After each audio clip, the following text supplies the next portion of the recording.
নবীজি সাল্লাল্লাহু আলাইহি ওয়াসাল্লাম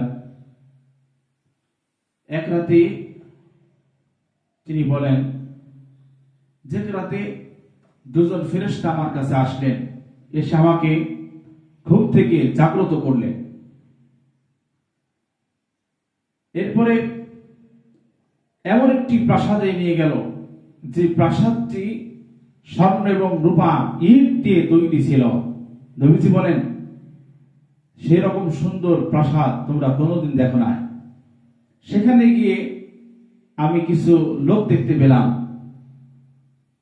যে লোকগুলোর শরীরের এক অংশ ছিল এত সুন্দর, যত সুন্দর চেহারার মানুষ তোমরা কোনোদিন দেখো না।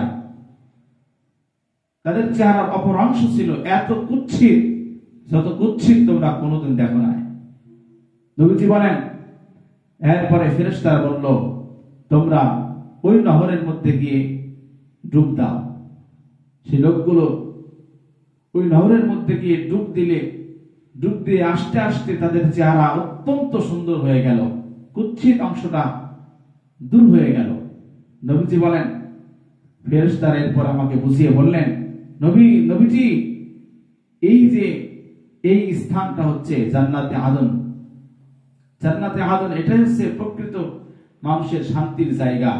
আসলে দুনিয়াতে মানুষ যতই শান্তি খুঁজুক না কেন শান্তি পাবে না। অশান্তির দাবানলে দাউ দাউ করে চলে তাদের জীবন নষ্ট হবে। দুনিয়া আসলে শান্তির জায়গা নয়, শান্তির জায়গা হচ্ছে জান্নাতে আদন। নবীজি বলেন লোকগুলো সুন্দর চেহারা, সুশ্রী চেহারাবান হয়ে আসলো। এরপরে সাহাবায়ে কেরামকে নবীজি বলতেছেন, ফেরেশতারা নবীজিকে বললেন যে এই যে একজন ব্যক্তির চেহারা সুন্দর, অপরাংশ চেহারা ছিল কালো, কুৎসিত।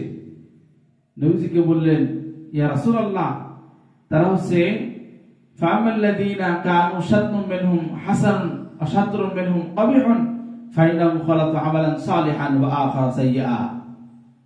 এই যে একই ব্যক্তির এক অংশ কালো এক অংশ সুন্দর, এরা ওই সমস্ত মুমিন যারা ভালো কাজের সঙ্গে মন্দ কাজকে সংমিশ্রণ ঘটিয়েছে।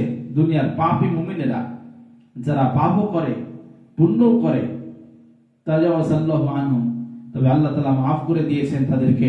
এজন্যই তাদেরকে পুত পবিত্র করে আল্লাহ পাক রব্বুল আলামিন জান্নাতের জন্য উপযোগী করে তুলেছেন।